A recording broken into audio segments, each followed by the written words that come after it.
대한민국을 포함해 전 세계는 미래를 혁신할 수 있는 인공지능, 즉 AI 시대에 접어들었습니다. 하지만 AI 서버 한 대의 전력 소비는 일반 가정 수십 채에 이르고 특히 글로벌 데이터 센터 전력 수요가 10년 안에 배 이상 늘 것으로 예상돼 전력난에 대한 우려도 쏟아지고 있습니다.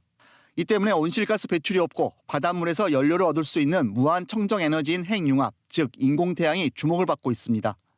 수소 1g으로 석유 8톤의 에너지를 얻을 수 있는 이른바 꿈의 에너지입니다. 특히 전남의 향후 대규모 AI 데이터가 설치되기 때문에 원활한 전력 공급이 필수입니다. 나주에 들어서는 인공태양 연구시설이 이를 뒷받침하면 에너지와 데이터가 결합된 새로운 미래산업 생태계가 조성될 전망입니다. 인공태양 연구시설 구축에는 1조 2천억 원이 소요되는데 전액 국비로 사업이 진행됩니다. 정부가 주도하는 차세대 성장 동력이 나주에서 처음으로 시작되는 셈입니다. 나주시는 또 연구시설이 들어서면 2천여 명의 연구 인력과 300여 개의 관련 기업이 따라오기 때문에 에너지 과학 도시로 변모할 것으로 전망했습니다. 이와 함께 국가가 주도적으로 핵융합 산업화를 추진할 수 있도록 핵융합 클러스터 구축 특별법도 건의할 예정입니다. 상용화 또 산업화가 원만히 되기 위해서는 연구 단계에서부터 산학형 클러스터 구축과 지원이 꼭 필요하다, 이런 생각을 갖고 있습니다. 연구시설은 내년까지 예비 타당성 조사가 완료되면 이듬해 본격적인 공사를 착수해 2036년에 조성될 예정입니다. KBS 뉴스 최정민입니다. 지난달 정부는 인공태양이라 불리는 핵융합 연구시설 예정지를 공모했습니다. 새만금을 포함해 전남 나주와 경북 경주가 치열한 유치전을 벌였는데 전북도는 현 정부 임기 내 연구시설을 완공할 수 있는 건 새만금뿐이라고 강조해왔습니다. 새만금에는 부지, 전력, 용수 모두가 완성이 되어 있는 상황이기 때문에 어느 지역보다도 이 기술 개발을 빠르게 추진할 수 있다는. 인공태양 시설이 전북의 다음 100년을 결정할 사업이라며 김관영 도지사가 직접 제안 발표에 나서는 등 행정력을 쏟았지만 정부는 전남 나주를 최종 선택했습니다. 세 가지 평가 항목 가운데 전북이 낮은 등급을 받은 건 입지 조건. 플라즈마 기술 연구소 소재와 교통망 완비 등 완벽한 입지를 자신했는데 결과는 달랐습니다. 전북도는 유감을 표하며 이의 신청을 하겠다고 밝혔습니다.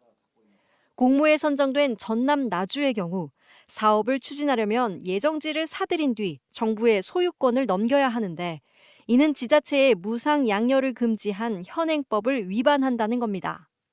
소유권 이전이 가능한 지역을 우선 검토하겠다라는 그런 기본 방향이 있었는데 우리 도에서는 출연금을 통해서 그걸 직접 소유권을 가질 수 있도록 하는 부분을 준비해서 제안을 했습니다. 한국연구재단은 별도의 평가위원회를 꾸려 전북도의 이의 신청 내용을 판단하는데 그 결과는 다음 달쯤 나올 전망입니다. KBS 뉴스 조선우입니다. 거대한 핵융합 실험 장비에서 보랏빛 플라스마가 만들어집니다. 지구 생명의 원천인 태양이 에너지를 만들어내는 원리와 비슷해 인공태양으로도 불립니다. 1g의 연료로 얻는 에너지가 석유 8톤 규모에 달해 미래 친환경 에너지원으로 꼽힙니다.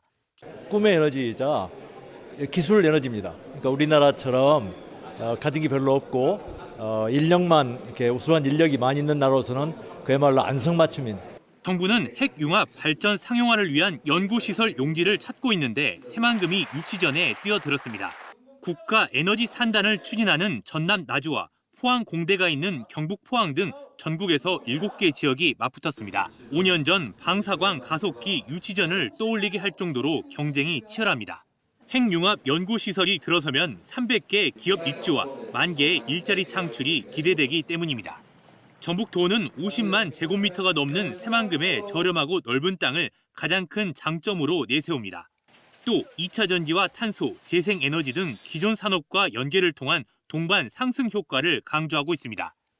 군산 플라즈마 연구소가 이미 연구를 시작하면서 1단계 기반 구축을 해왔고 또 2단계로 핵융합 실증 단지가 같이 구축된다고 하면 많은 시너지가 있을 것으로 기대됩니다.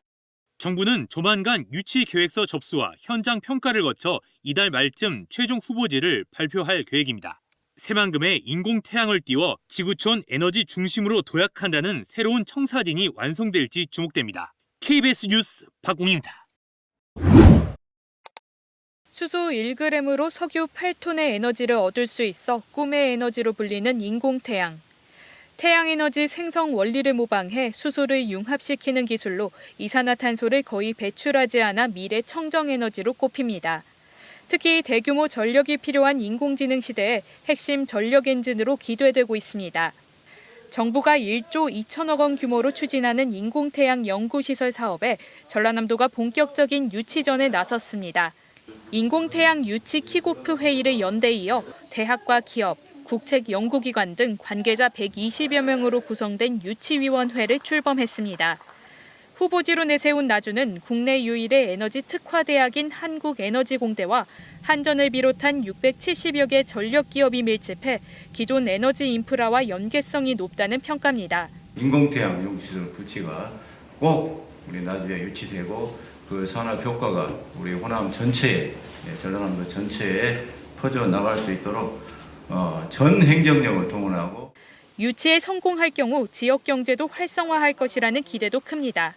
최첨단 대기업과 연구소 등 약 200여 개 기관들이 우리 나주로 입주하게 되고요.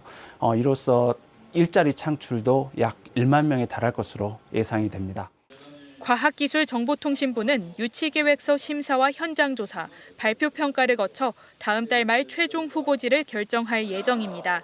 KBS 뉴스 김소원입니다.